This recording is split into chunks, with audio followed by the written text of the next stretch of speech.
semuanya, kembali lagi bersama saya Nabila Maheswari Indah Putri dengan NIM C1B025202 dari Prodi Manajemen. Dan pada video kali ini saya akan membahas nih mengenai apa sih sebenarnya ekonomi mikro dan ekonomi makro. Lalu apa perbedaan dari kedua teori tersebut? Lalu, apakah teori ekonomi mikro dan teori ekonomi makro itu saling berhubungan? Nanti kita akan bahas di video ini.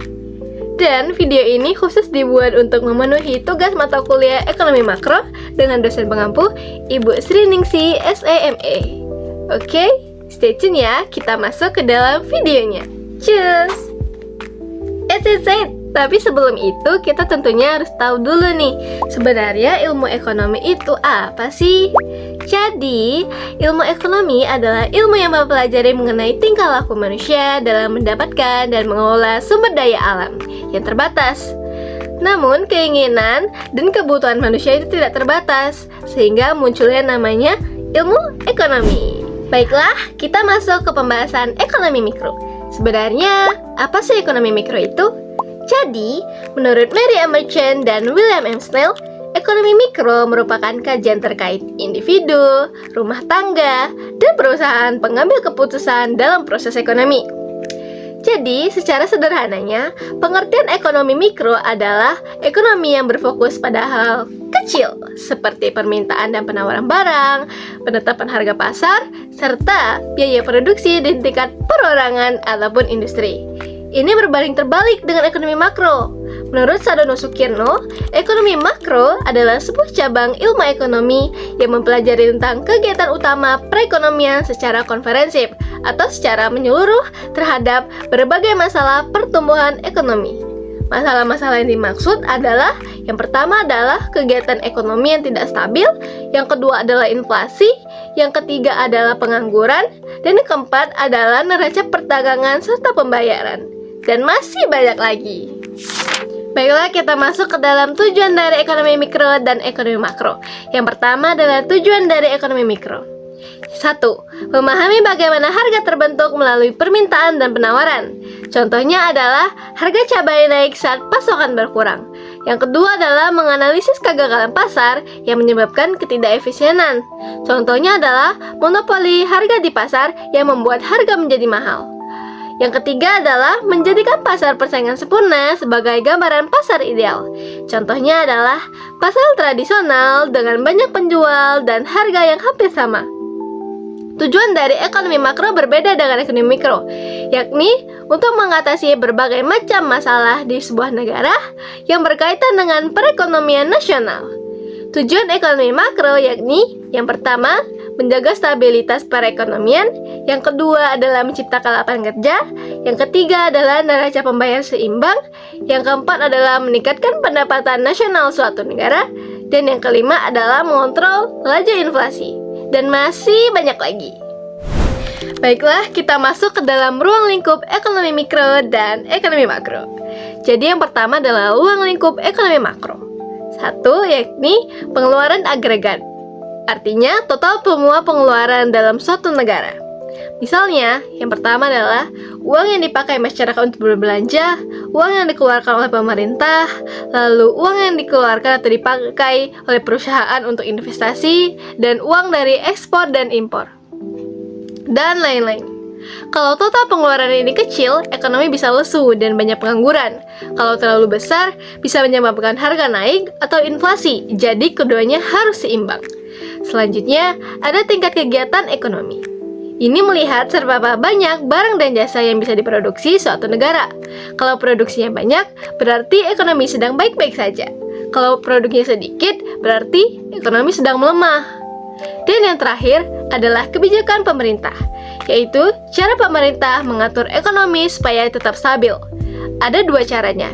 Yang pertama adalah kebijakan moneter, yakni kebijakan yang mengatur jumlah uang yang beredar, biasanya dilakukan oleh bank sentral. Dan yang kedua adalah kebijakan fiskal, yakni mengatur pajak dan pengeluaran pemerintah. Jadi intinya, ekonomi makro membahas bagaimana cara menjaga ekonomi supaya tetap stabil, harga tidak terlalu naik, dan masyarakat bisa mendapatkan pekerjaan. Sedangkan untuk ekonomi mikro, Ekonomi mikro ini adalah mempelajari perilaku konsumen serta produsen dan interaksi di pasar. Kajian utamanya meliputi yang pertama adalah analisis biaya dan manfaat, yakni penggunaan sumber daya secara efisien. Yang kedua adalah teori produksi, yakni menentukan keuntungan maksimum. Yang ketiga adalah permintaan dan penawaran, yakni hubungan harga dengan jumlah barang. Yang keempat adalah harga dan elastisitas atau pengaruh perubahan harga. Yang kelima adalah perilaku konsumen dan produsen, dan masih banyak lagi. Baiklah, kita masuk ke dalam contoh kebijakan ekonomi mikro dan makro. Yang pertama adalah ekonomi mikro. 1. Tax amnesty, yakni pengampunan pajak, adalah program pemerintah yang memberi kesempatan wajib pajak membayar pajak yang belum dilaporkan tanpa sanksi berat. Tujuannya yakni meningkatkan penerimaan negara dari pajak. Yang kedua adalah menaikkan tarif pajak. Dilakukan saat inflasi tinggi karena terlalu banyak uang beredar. Dengan menaikkan pajak, jumlah uang beredar berkurang sehingga inflasi bisa ditekan. Yang ketiga adalah program Cipta Kerja atau Cipta Lapangan Kerja, yakni program pemerintah untuk membuka proyek dan menyediakan pekerjaan bagi masyarakat. Tujuannya mengurangi pengangguran dan meningkatkan pendapatan masyarakat. Yang kedua adalah contoh kebijakan ekonomi mikro. Yang pertama adalah kebijakan harga terendah dan tertinggi. Kebijakan harga terendah atau floor price adalah kebijakan pemerintah yang menetapkan batas harga paling rendah agar harga tidak jatuh terlalu murah. Dilakukan saat penawaran lebih besar dari permintaan sehingga produsen bisa rugi. Contohnya adalah saat produksi minyak sawit melimpah dan harga turun, pemerintah menetapkan harga minimum untuk melindungi produsen. Yang kedua adalah harga tertinggi atau selling price, yakni pemerintah menetapkan batas harga paling tinggi agar harga tidak melonjak terlalu mahal. Dilakukan saat barang langka dan permintaan tinggi. Contohnya adalah pemerintah menetapkan harga maksimum BBM agar tetap terjangkau bagi para masyarakat. Baiklah, kita masuk ke dalam hubungan ekonomi mikro dan makro. Ekonomi mikro dan makro sebenarnya saling berhubungan dan bisa dilihat dari contoh yang sangat dekat dengan kehidupan sehari-hari di Indonesia. Misalnya nih, saat harga cabai di pasar tiba-tiba naik, ibu rumah tangga akhirnya membeli lebih sedikit atau menggantinya dengan bahan yang lain, seperti cabai hijau atau cabai rawit. Pedagang makanan seperti tukang bakso atau warteg ikut menaikkan harga jual karena biaya bahan baku yang naik. Keputusan-keputusan kecil seperti ini termasuk ekonomi mikro, karena berkaitan dengan perilaku konsumen dan penjual di pasar. Namun, jika kenaikan harga cabai dan bahan pokok lain terjadi di banyak daerah secara bersamaan, maka harga-harga secara umum ikut naik dan terjadilah inflasi. Ketika sudah berdampak luas seperti itu, maka masuk ke dalam ekonomi makro. Sebaliknya, kondisi makro juga mempengaruhi kehidupan sehari-hari. Contohnya nih, ketika pemerintah menaikkan harga BBM, ongkos transportasi naik, biaya kirim barang meningkat, harga makanan ikut naik. Akibatnya, masyarakat mengurangi jajan, menunda membeli barang baru, atau lebih hemat menggunakan kendaraan. Ini menunjukkan bahwa kebijakan tingkat nasional atau makro mempengaruhi keputusan belanja dan usaha masyarakat yang mikro atau mikro. Jadi, ekonomi mikro adalah keputusan ekonomi dalam kehidupan sehari-hari, sedangkan ekonomi makro adalah kondisi dan kebijakan ekonomi secara nasional. Keduanya saling mempengaruhi, karena keputusan masyarakat membentuk kondisi ekonomi negara, dan kebijakan negara mempengaruhi keputusan masyarakat. Jadi, kesimpulannya, ekonomi mikro dan ekonomi makro memiliki perbedaan pada ruang lingkupnya dan pembahasan. Ekonomi mikro berfokus pada perilaku individu, rumah tangga, dan perusahaan dalam menentukan harga, produksi, serta kegiatan jual beli di pasar.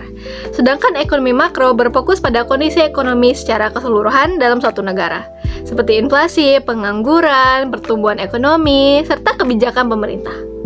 Meskipun berbeda, ekonomi mikro dan makro saling berkesinambungan atau saling berhubungan.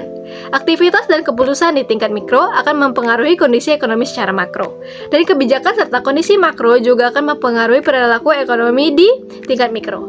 Oleh karena itu, keduanya tidak dapat dipisahkan karena saling berkaitan dan saling mempengaruhi. Sekian dari video kali ini. Assalamualaikum warahmatullahi wabarakatuh. Sampai jumpa lagi.